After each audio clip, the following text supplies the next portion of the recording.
Hello friends, welcome to Piyush Vij blogs. कैसे हो आप सब? आई होप सारे ठीक होंगे। मैं भी बहुत बढ़िया हूँ। लास्ट ब्लॉग मैंने किया था दशहरा मेकिंग का, कि जो टीम आई थी आगरा से जिन्होंने बनाया था रावण हमारा, जिनसे ट्राई सिटी काफ़ी लोगों ने रावण बनाया, करण में बनाया, उन्हीं से हमने बनवाया था। और मैंने आपसे बोला था कि मैं अपना जो हम दशहरा मना रहे हैं स्वर्ल सिटी में, उसके बारे में डिस्कस करूँगा, व्लॉग करूँगा। तो उस दिन का व्लॉग का टाइम नहीं लगा बनाने का, बट हमने क्या किया, हाईलाइट्स तैयार किए हैं जो मैं आपको दिखाऊंगा भी, हाईलाइट्स पूरे दशहरे की। उससे पहले कुछ बातें आपसे डिस्कस करूं तो वो ये है कि दशहरा किसी ने भी अगर कर भी रहा है तो वो आपको एज अ शेयर कर रहा हूँ एक्सपीरियंस कि परमिशंस मैंने तो ले ली थी आप, पर कुछ मैंने देखा कुछ लोगों को करने में, जो सोसाइटीज़ में करें उनको दिक्कत आई। उसका रीजन क्या, उन्होंने परमिशंस नहीं ली थी। तो परमिशंस मस्ट हैं। अपने नियर एसडीएम ऑफिस से मिलेंगी, यो अप, अपने वार्ड एमसी से, हर जगह से परमिशन लेनी ज़रूरी है, जैसे जैसे आप एरिया के अकॉर्डिंग आपके रूल्स एंड रेगुलेशंस हैं। तो इसके अलावा जो चीज़ें हैं जो हमने करी थी, हमने बहुत कुछ एक्चुअली, हम रामलीला नहीं करते, सिर्फ दशहरा करते हैं। दशहरा मीन्स सिर्फ रावण रावण दहन। तो रावण दहन में हमने इसके साथ और क्या किया, हमने झांकियाँ वगैरह काफ़ी कुछ किया। तो अरेंजमेंट्स वो अब बोल के नहीं, आपको दिखाऊंगा अभी मैं। तो अभी आपको दिखाता हूँ हाइलाइट्स।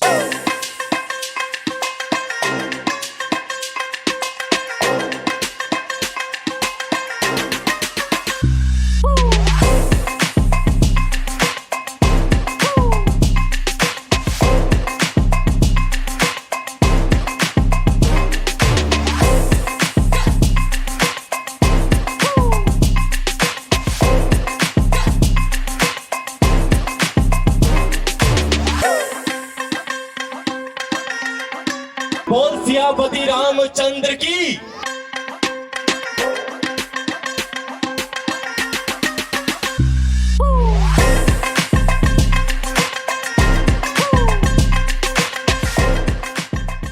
एक कहानी सुनाता हूं जो कि जुड़ी हुई है रावण से। कि हम सभी जानते हैं कि रावण प्रभु के बहुत बड़े भक्त थे। कौन से प्रभु के बहुत बड़े भक्त थे, कोई मुझे बताएगा? सुनाई नहीं दे रहा है। भोले बाबा के, शिव जी के रावण जो है वो बहुत बड़े भक्त थे। तो शिव जी एक बार रावण से इतना प्रसन्न हो गए कि उन्होंने कह दिया कि भाई रावण, तो दुनिया में मेरा सबसे बड़ा भक्त है। अब भाई भगवान किसी को अगर ये बात कह दें कि तुम मेरे सबसे बड़े भक्त हो तो क्या आलम होगा। अगर आपको प्रभु कह दें कि आप मेरे सबसे बड़े भक्त हो तो क्या होगा, कैसा लगेगा आपको? बहुत बढ़िया, मतलब सातवें आसमान में। तो रावण के साथ भी यही होना था, स्वाभाविक है। वो भी सातवें आसमान में पहुंच गया कि भाई शिव जी का मैं दुनिया में सबसे बड़ा भक्त, तीनों लोकों में कोई मुझसे बड़ा भक्त नहीं है, मुझसे ज्यादा उन्हें पूजने वाला नहीं है। तो अपनी आलीशान सोने की लंका में जब एक बार रावण लेटा हुआ था, उसे नींद नहीं आई, चिंता में डूबा हुआ है, सोच विचार कर रहा है, दीवार पे टकटकी लगाए देख रहा है, और वो दीवार सोने की। अब वो ये सोच रहा है कि मैं ऐशो आराम में हूं, लेकिन मेरे प्रभु, मेरे ईश्वर, वो बेचारे पहाड़ पर बैठे हैं, कोई भवन नहीं, कोई छत नहीं, बस यूं ही बैठे हैं। तो भाई रावण ने सोचा कि चलो मैं उन्हें लंका ले आता हूं। सोने की लंका है और वैभव इतने हैं, जरा उनको भी तो दिखाऊं कि लंका में, महलों में रहने का क्या आनंद होता है। तो अब वो पहुंच गए भाई। कहां पहुंच गए उन्हें लेने? शिव जी कहां रहते हैं? कहां रहते हैं शिव जी? कैलाश पर्वत पे। बिल्कुल यार, बहुत इंटेलिजेंट है लोग, और बच्चों की आवाज मुझे ज्यादा आ रही है, बच्चे ज्यादा इंटेलिजेंट है, क्या बात है। तो कैलाश पर्वत पर शिव जी रहते हैं, वहां पहुंच गए भैया रावण जी कि भैया मैं तो शिव जी को लेकर आऊंगा और अपने सोने की लंका में उनको विराजमान करवाऊंगा। तो जब वो वहां गए, शिव जी ने जाने से मना किया। वो कहते प्रभु आप चलिए, नहीं तो मैं ये पर्वत समेत आपको ले जाऊंगा। भाई अब इतने विशाल काय रावण, उन्होंने अपना पूरा जोर लगाया और पर्वत को उठाने लगे। अब शिवजी ने कहा भाई ऐसे तो ये मानने का नहीं, इसको थोड़ा समझाना पड़ेगा अपने तरीके से। तो उन्होंने सिर्फ अपना अंगूठे का जोर लगाया, जोर भी नहीं लगाया, बस ऐसे अंगूठा रखा और वो पर्वत के नीचे रावण का हाथ दब गया। अब जब हाथ दब गया तो रावण कुछ कर ना पाए, बहुत तिल मिलाए कि भैया अब करें तो करें क्या, प्रभु ने तो परीक्षा हमारी ही ले ली। तो वहां पर उसने रावण ने जो है वो क्षमा याचना की कि प्रभु मुझे क्षमा करें, और उसने ये जरूर कहा कि मुझ में कहीं ना कहीं घमंड आ गया था। तो इस कहानी से एक शिक्षा ये मिलती है कि इंसान में जब भी घमंड आ जाता है जनाब, तो वो कुछ ऐसी गलतियां कर बैठता है जो उसे कभी नहीं करनी चाहिए। तो जरा सोचिएगा अपनी जिंदगी में कि कहीं आप कुछ ऐसा तो नहीं कर रहे कि आप में घमंड आ रहा है, कुछ ऐसा तो नहीं कर रहे जिससे किसी का दिल दुख रहा है। कल्याण की बातें कही, कहां पे किस तरीके से उन्होंने जीवन को सही तरीके से जीने का सलीका सिखाया। तो आपके लिए एक सवाल है, जो भी इस सवाल का जवाब देगा तो यूथ क्लब की तरफ से, शिवालिक यूथ क्लब की तरफ से उन्हें एक प्राइज मिलेगा। रामायण अगर आपने देखी है तो एक किरदार उसमें एक ऐसा आता है जिसको ये वरदान होता है कि वो जिसके मर्जी सामने चला जाए, यानी जो भी उससे युद्ध करने आएगा उसकी आधी शक्ति उसके अंदर चली जाएगी। क्या बात है, क्या बात है। तो भाई सबने जवाब दिया, ऐसे तो बताना बड़ा मुश्किल है, तो मैं ऐसा करता हूं कि मैं नीचे आ जाता हूं, शायद मुझे सब देख पाएंगे या नहीं देख पाएंगे, लेट्स सी। सो मेरा एक और सवाल आपके पास आ जाता है कि रावण का एक सौतेला भाई भी था, क्या आप जानते हैं सर? सौतेला भाई, नो आंसर, नो आंसर। हाँ, वो सौतेला भाई था। अच्छा चलो एक हिंट देता हूं, वो सौतेला भाई जो बहुत अमीर था। कहां से एक आवाज आई, कहां से एक आवाज आई? भाई सब हाथ खड़े करने यार, ऐसे बात नहीं बनेगी, है ना? हाँ, या एग्जैक्टली कुबेर। अच्छा, रावण ने एक चीज कुबेर से छीनी थी जो उसके हर युद्ध में उसके साथ रही, पुष्पक विमान। यार बड़े इंटेलिजेंट है। दो धारणाएं हैं यहाँ पर। ओके, यहाँ पे किसी ने मुझे बोला कि गिफ्ट किया है। दो धारणाएं चलती हैं जब भी आप रिसर्च करेंगे, तो दो धारणाएं ये हैं कि एक तरफ कहा जाता है कि गिफ्ट की थी, एक तरफ कहा जाता है कि अपने भाई से रावण ने छीनी थी। तो हमेशा जो माइथो चीजें हैं, जो पुरानी चीजें हैं, उसमें वाद विवाद हमेशा रहता है। तो हमें अपने दिमाग को थोड़ा सा खुला रखने की जरूरत है कि कुछ भी पॉसिबिलिटीज हो सकती है। सर को एक तोहफा मिलता है शिवालिक यूथ क्लब की तरफ से। Thank you sir for your जवाब। ऐसा नहीं है कि यहाँ पे आपके लिए कुछ नहीं है, यूथ क्लब आपके लिए बहुत कुछ लेकर आया है। कई साल इन्होंने रामलीला ऑर्गेनाइज की है, और बस पिछले कुछ सालों से बिकॉज ऑफ कोरोना कुछ उतार चढ़ाव जिंदगी की जो आते हैं उसकी वजह से रामलीला का आयोजन नहीं हो पाया। लेकिन शिवालिक यूथ क्लब की तरफ से ये 6वीं बार रामलीला का आयोजन जो है वो किया जा रहा है। दशहरे का, खासतौर पर मैं अगर कहूं कि दशहरे का आयोजन किया जा रहा है, और मुझे सच में बहुत खुशी हो रही है इस तरीके के आप सभी के सहयोग को देखकर, आप सभी यहाँ पर जुड़े हैं इसको देखकर। एक बहुत ही बेसिक सा सवाल जिसके पास मैं जाकर करूंगा वही मुझे जवाब देगा, राइट? बहुत ही बेसिक सा सवाल है। हाय मैम, कैसी हैं आप? राम जी को कितने साल का वनवास हुआ था? राम जी को कितने साल का वनवास हुआ था? 14। पक्का? कितने साल? 15 साल। 15 का था, 1 साल में वो पता चल गया था कि वो कहाँ पे है। फिर इसके 14 साल का फिर से वनवास किया गया। 15 साल। सर कितने साल का वनवास? अब यहाँ पे मुझे दो जवाब मिले, 14 या 15, कौन सा सही है? 14 इज द राइट आंसर। 14 साल। जो आप कहानी बता रही हैं वो कौरवों और पांडवों की कहानी है। हमेशा ये होता है कि मिक्स हो जाती है कहानी, कि रामायण में ये था या फिर महाभारत में कुछ चीजें थी, तो ऐसे मिक्सअप वाली चीजें जो है वो चलती हैं।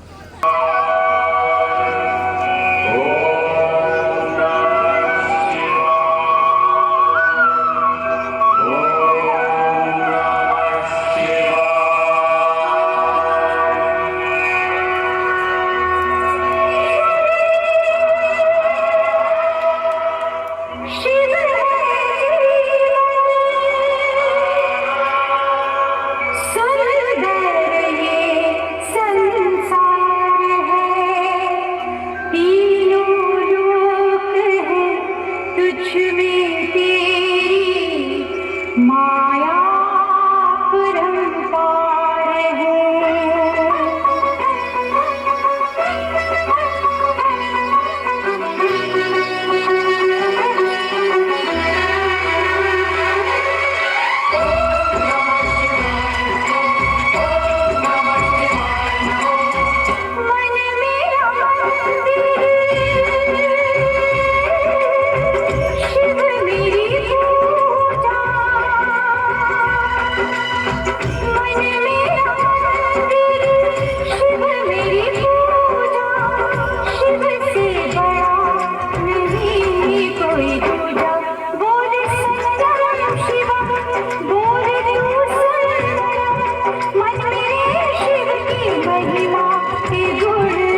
बार जोरदार तालियां हो जाए, जोरदार तालियां।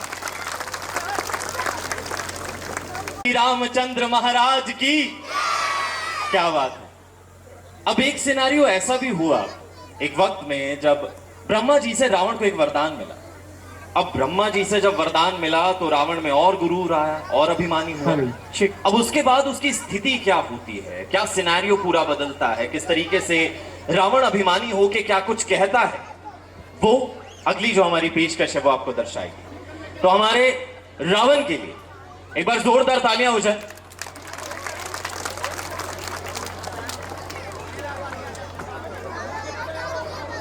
रावण जी कह रहे हैं तालियां अच्छे से नहीं बजी। कम ऑन, एक लास्ट वाला हाथ तक मुझे क्लैपिंग के साथ उठता हुआ दिखाई देना चाहिए। कम ऑन एवरीवन, लास्ट दी तालियां, जोरदार तालियां।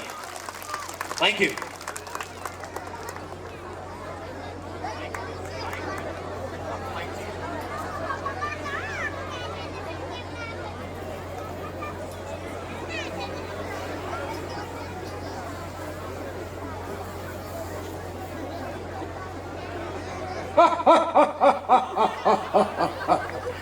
हर कलम हरकत करेगी, अब मेरी तौशीब में हर जुबा मशरूफ होगी, अब मेरी तारीफ में झुकेगा शीश मेरे आगे। अब हर इंसान का द्वार पर पहरा होगा, अब विष्णु भगवान का।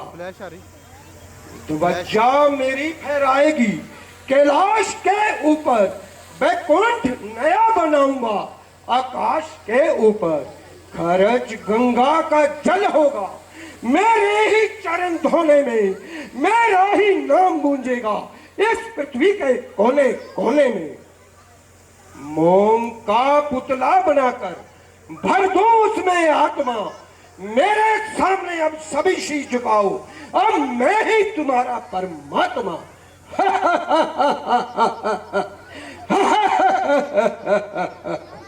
मुझ सा तेजस्वी, प्रतापी, बलवान, दिलेर, बहादुर शेर, जिसकी भुजा बल का सारा संसार सिक्का मानता है और जिसके नाम को हर एक छोटा बड़ा जानता है, जिस राज पर मुझ जैसा हुक्मरां हो, ऐ संभव है कि इस वक्त में भी किसी को कोई खिजा हो।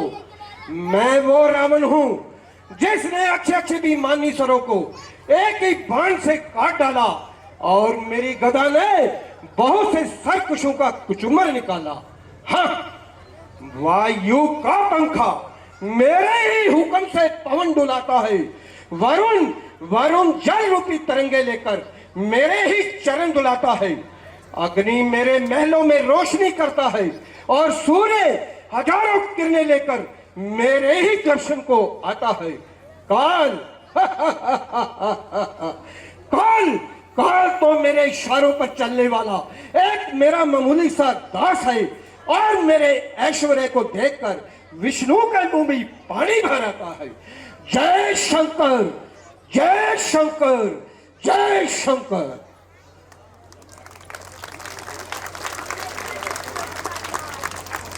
शूर्पणखा की नाक काटी थी, जोर से बोल के बताइए किसने? या एग्जैक्टली लक्ष्मण। सो लक्ष्मण ने शूर्पणखा की नाक काटी थी और अब शूर्पणखा की नाक कटने के बाद वो अपने भैया के पास रोती रोती जाती है। अब रोती रोती जब जाती है तो वो अपने भैया को क्या कुछ कहती है, जरा सुनिए। एक बार जोरदार तालियां हो जाए हमारे आर्टिस्ट के लिए। Come on. भैया भैया भैया, नाक कटी नकटी हुई, चेहरा लहू लुहान हुआ, बता तो बहना शूर्पणखा ये कैसा घमासान हुआ। क्या बताऊं भैया, क्या बताऊं भैया। दो लड़के राम लखन इस दंडक वन में आए हैं, सीता सी कुमारी नारी को भी साथ में लाए हैं। भैया बाके और लड़ाके हैं, जैसे शमशीर उन्हीं की हो, यूं पंचवटी में रहते हैं जैसे जागीर उन्हीं की हो। भैया जब मैंने तुम्हारा नाम लिया तो उसने मुझको दी गाली। फिर मेरे कान कुतर डाले और मेरी नाक काट डाली। नारी की नाक काटने से होती है नाक नहीं ऊंची, अबला पर हाथ उठाने से उठती है नाक नहीं ऊंची। तेरी आंखों के आगे ही उन दोनों की नाक रगड़ दूंगा, बदती लेंगे तो नाक से उनमें नकेल डलवा दूंगा। यमपुर का नाका दिखलाकर बस नाकों चने चबा दूंगा। ये समाचार, ये दुराचार क्या खरदूषण से कहा नहीं?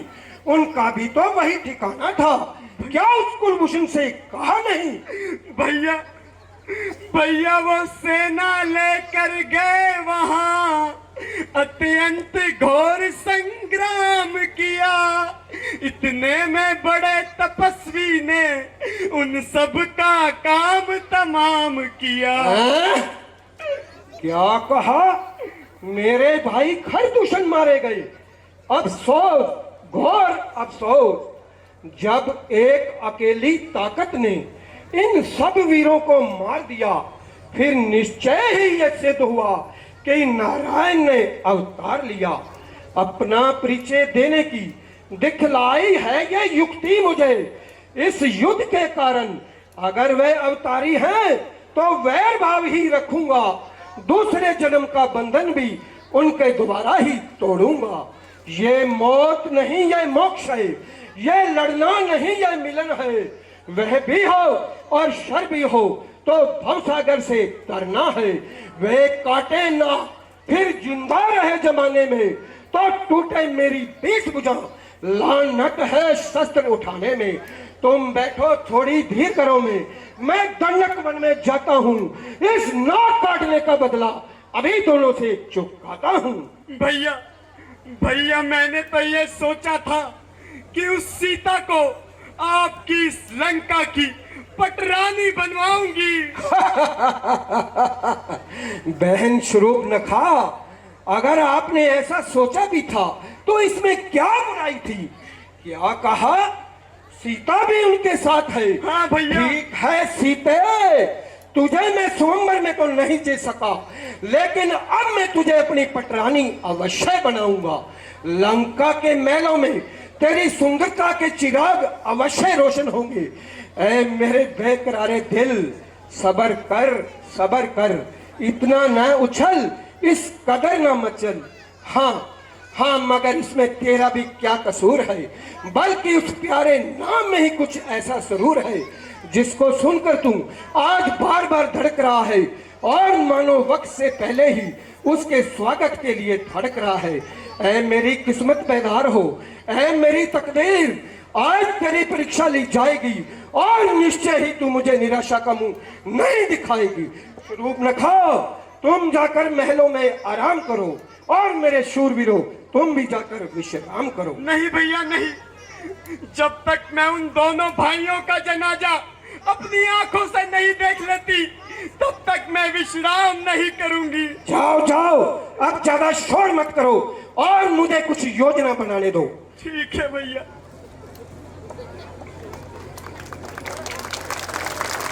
पर जोरदार तालियों से स्वागत हो।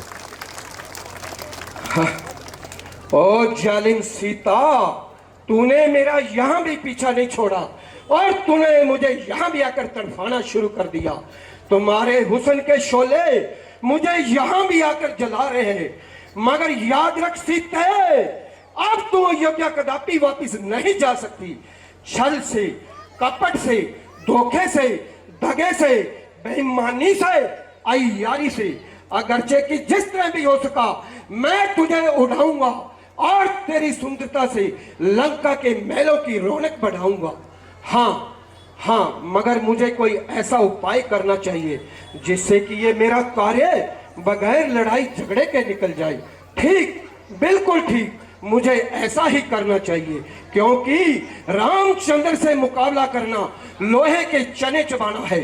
याद आया मारीच, मेरा बहादुर मारीच, वह बड़ा तजुर्बेकार है और आला दर्जे का मक्कार है। उसके पास चलता हूँ और जाकर उसे अपनी मैं सारी योजना समझाता हूँ।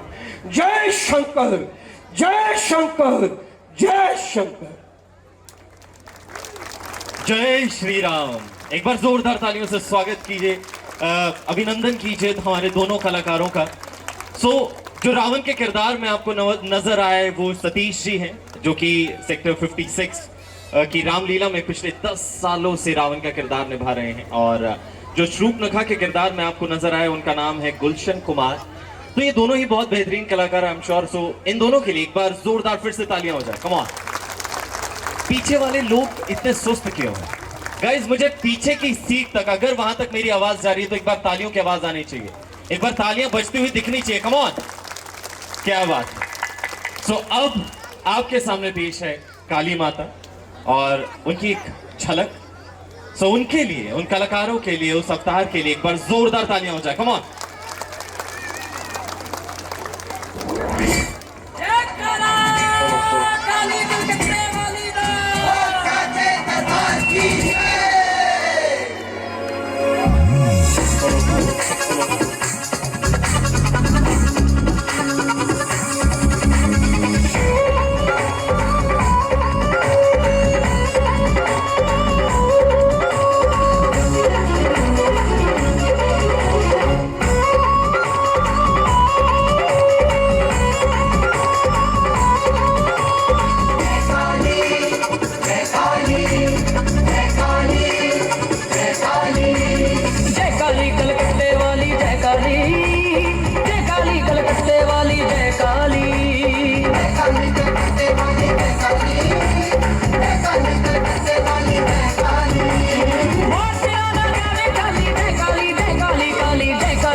क्या बात है, बहुत बेहतरीन। एक बार जोरदार तालियां एक बार फिर से।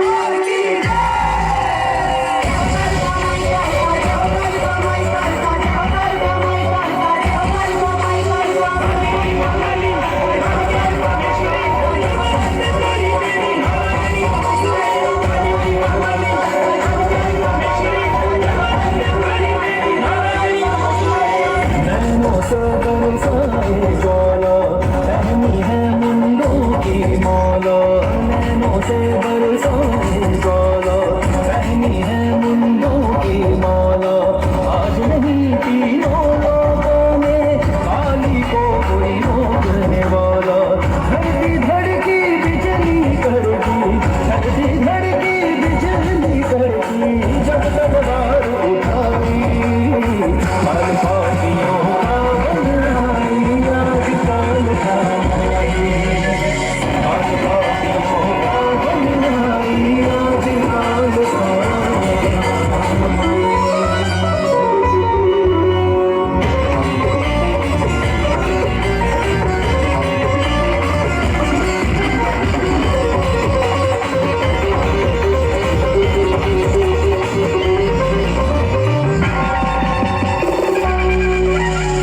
रक्त बीज का रक्त पिया है, चंड मुंड संहार दिए, चंड मुंड संहार दिए।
पीछे से आवाज नहीं आई। गाइस, मजा आ रहा है? क्या बात है। तो ये जो तमाम अरेंजमेंट्स आप देख रहे हैं, तमाम जो चीजें हो रही हैं, ये 4 साल के विराम के बाद एक दोबारा से किक स्टार्ट हो रहा है। शिवालिक यूथ क्लब की ओर से कुछ उतार चढ़ाव जिंदगी में आए और उन्हीं उतार चढ़ावों की वजह से इन 4 सालों में दशहरा को विराम रहा, दशहरा नहीं हो पाया। लेकिन आज पूरी एनर्जी के साथ इस साल 2022 में शिवालिक यूथ क्लब ने फिर से वापसी की है। शेर 2 कदम पीछे हटा और फिर पूरी एनर्जी के साथ वापस आया है। और ये मुमकिन हो पाया है तमाम उन स्पॉन्सर्स के द्वारा जिन्होंने अपना सहयोग दिया इस दशहरे को मुमकिन बनाने में। ये मुमकिन हो पाया शिवालिक यूथ क्लब के द्वारा इस पूरे अरेंजमेंट को करने से। तो मैं शिवालिक यूथ क्लब के प्रेसिडेंट पीयूष विज को स्टेज पे बुलाना चाहूंगा उनकी पूरी टीम के साथ। Please Piyush Vij and their team come on stage. एक बार जोरदार तालियां हो जाए, कम ऑन। जितना मजा आया उतनी जोर से तालियां बनती हैं। पीयूष विज शिवालिक यूथ क्लब के प्रेसिडेंट और उनकी पूरी टीम कहते हैं कि एक इंसान अगर बदलाव करना चाहे तो शुरुआत कर सकता है, लेकिन एक टीम की जरूरत लगती है जो उसके हर उतार चढ़ाव में उसके साथ खड़ी रहे। और पीयूष विज के साथ उसकी पूरी टीम शिवालिक यूथ क्लब उसके साथ खड़ा रहा और उसी की बदौलत आज ये संभव हो पाया है कि आप सभी, मैं जहां तक देख पा रहा हूं वहां तक भीड़ है, पूरी सड़क ब्लॉक दिख रही है। सो ये एक बहुत ही बेहतरीन पल होता है एक अरेंजमेंट करवाने वाले के लिए कि सभी लोग उनके सामने खड़े हैं। तो एक बार जोरदार तालियां हो जाएं शिवालिक यूथ क्लब के लिए।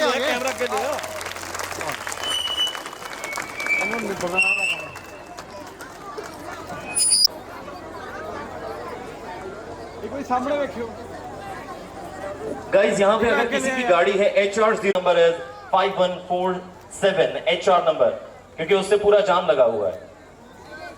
सो जब भी आप गाड़ियां पार्क करें तो थोड़ा सा ध्यान से करें कि एक 1054 भी गाड़ी है जो जाम लगा रही है। 1094 गाड़ी का नंबर जो ट्रैफिक जाम लगा रही है, प्लीज उसे साइड कीजिए। सबसे पहले सभी को जय श्री राम। आखिरी दशहरा हमने किया था 2017 में, तो 18 में कुछ पर्सनल इशू की वजह से नहीं कंटिन्यू किया, फिर 2 साल कोविड की वजह से नहीं कर पाए। और इस साल हमने 25 दिन पहले, अराउंड 25-26 दिन पहले सोचा कि दशहरा करना है सोसाइटी में, दोबारा यूनाइट होना है। तो क्लब मीटिंग स्टार्ट करी, मिलना शुरू किया, बट सोचा कि 2017 में जितना क्राउड था उससे डबल करना है, बट इस बार डबल नहीं हो पाया। इस बार 4 गुना ज्यादा हो गया, 4 गुना ज्यादा। क्या बात है, जोरदार तालियां, कम ऑन। परमिशंस लेने में थोड़ी दिक्कत आई, क्योंकि उन्होंने बोला कि दशहरा कर रहे हो, 4 साल बाद कर रहे हो, कि चलो आपको ना सिक्योरिटी थोड़ा रहता है कि पुलिस फोर्स कम होती है। तो बट जब उनको बताया कि यहाँ पे सिर्फ शिवालिक सिटी नहीं है, स्वराज है, पाम सिटी है, मोना पैराडाइज है, जोसन हाइट्स है, बी टाउन है, अब सिर्फ शिवालिक सिटी नहीं, बहुत बड़ा परिवार बन चुका है, बहुत बड़ा परिवार, जिसमें अराउंड अभी अगर हम एस्टिमेट लगा रहे थे 4000 से ज्यादा के लोग यहाँ पे at present drone camera shoot कर रहा है।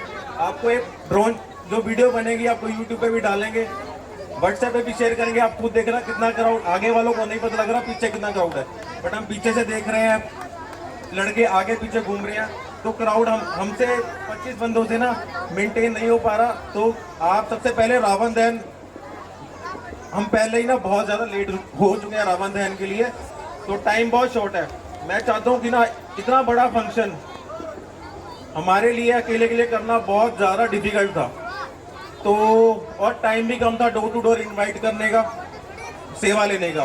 तो हमने शिवालिक सिटी में जितने भी मार्केट स्टेशन हो गई, जितने बिल्डर्स हैं बड़े बड़े, सबसे सपोर्ट मांगा और सबने थोड़ा नहीं बहुत ज़्यादा सपोर्ट किया, जिसकी वजह से इतना बड़ा फंक्शन हो पाया। तो प्लीज़ एक बार तालियां सारे बिल्डर्स के लिए, सारी मार्केट एसोसिएशन के लिए, ग्रोसरी स्टोर जितने भी हैं, सबने बहुत साथ दिया, बहुत साथ दिया। सभी का ध्यान स्टेज की तरफ में लेना चाहूंगा कि सभी क्लब मेंबर्स के जितने भी साथी हैं वो पीयूष विज का धन्यवाद करना चाहते हैं, एक मोमेंटो देना चाहते हैं। सो प्लीज एक बार जोरदार तालियां हो जाएं शिवालिक यूथ क्लब के प्रेसिडेंट पीयूष विज के लिए।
हाँ जी फ्रेंड्स, तो कैसे लगी आपको हाईलाइट्स? क्राउड बहुत ज़्यादा हो गया था, हमसे संभल नहीं रहा था क्योंकि हम ऑर्गेनाइज करने वाले अराउंड 13, 14, 15 लोग ही थे अराउंड। तो बाद में ज्वाइन हो गए थे, बट इतना क्राउड हमसे नहीं होना था। सिक्योरिटी हमने पुलिस बुला रखी थी, बट वो भी काफ़ी जगह दशहरा होता है, दशहरे वाले दिन तो हर जगह पुलिस नहीं जा पाती, तो हमें सिर्फ 3 बंदे अलॉट हुए थे पुलिस ऑफिसर्स। तो उन्होंने बहुत मदद करी हमारी, बट मेन था कि इतना क्राउड करना मैनेज बहुत ही मुश्किल हो गया था, तो अपने आप चलता गया फंक्शन। तो अभी मैं events back to back start कर रहा हूँ करने के लिए, इसलिए थोड़ा ब्लॉगिंग के लिए भी टाइम कम मिल रहा है। तो मीटिंग्स चल रही हैं अभी भी, तो नेक्स्ट जब इवेंट करेंगे तो वैसे बाकी व्लॉग्स भी आते रहेंगे इवेंट्स का खासकर। तो चैनल को सब्सक्राइब जरूर कर लें, क्योंकि चैनल को सब्सक्राइब और बेल आइकन अगर आप दबाएंगे तो आपको वो आ जाएगी, इन्फॉर्मेशन आ जाएगी आपके पास कि व्लॉग आ गया। तो अब आई होप आपको वो व्लॉग अच्छा लगा हो। मिलते हैं हम नेक्स्ट व्लॉग में। Bye bye, take care.